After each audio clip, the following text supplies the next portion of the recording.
So I have lived in Finland for over 10 years now, which seems bizarre to say out loud because Finland was never meant to be permanent. As much as I love this country and I love the people, I was always planning to go home. And the longer that I stayed here, the more desperate I began to fight to get back to my family and my culture and what I really considered was home for me. And in October of 2009, I took my kids back home to visit my parents. And the weather in October in Canada is gorgeous. Like the colors of the trees are beautiful and the sun shines and you can just wear a sweater. And I was sitting in a park right across the street from the home that I grew up in, my kids playing and laughing. And it was just the most perfect, blissful moment when it feels like there's not like a single thing wrong in the world. And I hear God say to me, Ashley, you're not coming back here, not to live here. And a year before, 6 months before, hearing him say that would have been the worst thing I could possibly have pictured. But there was something about how he brought me into that space and showed me that like, this is good and this will always be home for you, but I'm calling you into something different. And so I called my husband that night, who was here in Finland still, and I told him that like, God really told me that we're not leaving Finland, like Finland will be home for us. And that I was okay with that. But I told him, okay, we need to buy a house. If I'm gonna stay in Finland, I need a place that is mine, that feels safe, that when the hard circumstances of life as an immigrant feel overwhelming, that is my safe place to be. And then in the spring of 2020, all of these financial things just started to happen to us. And you know, we don't have all the money in the world, but we try and steward what we have well. And we've never really faced a lot of financial difficulty. And so when one thing after another just started hitting us, Henry and I just looked at each other like, what is going on? And it was one thing that would happen and then, okay, this sucks, but we can handle it. And then another thing would come and then, oh my gosh, this is terrible, but okay, we can handle it. And it was hundreds turned into thousands until the point where we were like, the next thing that happens, I don't know if we can handle this anymore. And the next thing that happened was that our dog got sick and needed a surgery that was going to cost about 2,000 euros, money that we clearly did not have anymore. And I now had to choose between the life or death of my dog. And I remember being on the floor, my kids, you know, standing in the doorway looking at me thinking I'm crazy and just crying and yelling to God. I was so angry and I was like, are you kidding me? You know, we have prayed and we have believed for a miracle and we have kept coming back to you. And I really just sunk into this anger that he was making me choose between her life because all of these financial things that he had full control to fix, to stop from happening. He had full control to remove the burden of these finances from us. And Henry he had made an appointment for her surgery and we had to decide whether or not we were going to cancel it. And I got a call from him. He's like, I'm coming in 5 minutes. You need to decide.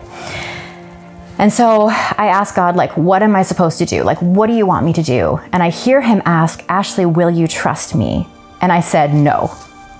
Like straight up, no. Like, I'm done. You've hurt me. No, I'm done. And in like the most gentle voice of a father, I just hear like, Ashley. And I go, okay, fine, whatever. And so he said, dissolve your house savings because at least through all this financial stuff, we still have the savings for our house. And he said, you know, deal with the other stuff, pay for Lilu's surgery, and then give 1,000 euros at One Heart. And that number, 1,000 euros, was something that Henry and I had talked about after the last year's One Heart, where we said, wouldn't it be cool if we could do that? But then with all of the other stuff that happened throughout that year, it was like a distant memory. Like if we could have given 100 euros at One Heart, we would have been proud of ourselves that year. And the funny thing was that later on, when I counted all of the financial stuff that happened that year, it was about 10,000 euros that we had to pay to here, there, and everywhere.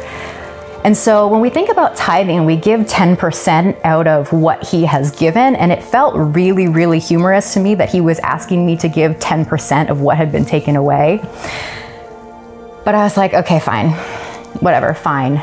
And so Henry walks in the door 30 seconds later, and I just look at him and I go, we're gonna dissolve the house savings and we're gonna give 1,000 euros at One Heart.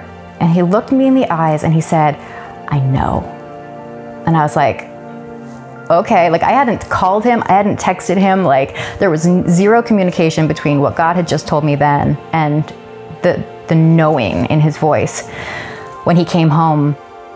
And so she went to the surgery, we gave, and I remember afterwards, you know, the dust had kind of settled, but I realized, like, God, you took away my home from me, this dream of a home. Like, you told me that I wasn't going to get to go back to Canada, but then you're calling me to live here, and all I'm asking is for a place that I will be safe.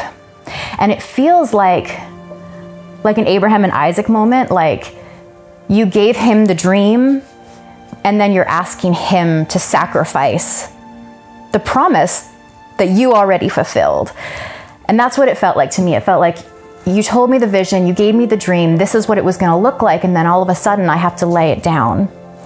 And I began to see and understand that he really wanted that for me, and that really was what he was calling. But if I made this house that I'm sitting in today, the safe place, the place that I would put all of my hope in when life as an immigrant felt like it was too much, if I made this place that instead of him, it was just an idol.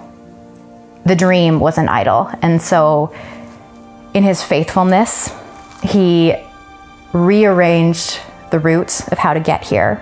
But he was faithful in seeing it through, because about a month later, we went to go visit my husband's family. Relationships that have been really kind of strained and difficult for me in the past, that God had begun to work in and through for reconciliation and restoration. And out of nowhere, they told us that they were going to give us the deposit for this house. And it was again like 6 months, a year before. We couldn't even have a conversation together without it feeling like there is no way that we can understand one another. And so seeing God move in all of these different ways, it felt like this orchestra. Like it was this house, and it was our finances, and it was our relationships, and it was Henry's and I's marriage. And in that decision to say, I will give up this dream, I will give up the financial resources for it because I trust you, how he worked things together in a way that was so far beyond anything that I could have put together myself. And his ways are not our ways because they are so much better. And being able to see that in this kind of display is something that I will absolutely never forget. But the thing about money and the thing about giving is that money is just how we culturally represent value. The numbers in your account, they don't mean anything detached from what you traded for those numbers, your time, your energy, your knowledge, your wisdom. And so when you trade those numbers in for something else, the hope is that it would reflect how much you value your non-monetary resources. And I believe that that's what God is asking for us in tithing and giving and trusting him with what we tangibly, culturally represent, what we value. And there's this verse in Malachi 3, verse 10, where it says, "Bring the full tenth into the storehouse, so that there may be food in my house. Test me in this way, says the Lord of armies, and see if I will not open the floodgates of heaven and pour out a blessing for you without measure." And sitting in this space, sitting in the midst of my kind of dream come true, I know that there are going to be so many more moments where he's asking something of me where I'm like, I don't feel like trusting you. Regardless of the fact that I have seen this happen, regardless of the fact that I've seen miracles in my own life, it doesn't change that my faith can be so fickle. But what I've noticed about this is that this is a mustard seed, right? And we love to say, like, if you'll just have faith of a mustard seed. But when you look at what that looks like in real life, it's that, okay, fine. It's gritty, it's ugly, it is your weakest, most human moments where you go, God, I don't even want to trust you, but I'm going to choose to walk in obedience because you haven't failed me yet. I think when it comes to trusting God with your finances, with giving, with Him taking what you value and honoring it, it's more about the choice of obedience than it being this big emotional display. Because even if you've seen Him be faithful in the past, even if you've seen the miracles happen, the human tendency in you is to doubt, is to want control. And so those mustard seed moments, sometimes they do look like, okay, fine, but God will take fine and He will honor it and He will multiply it.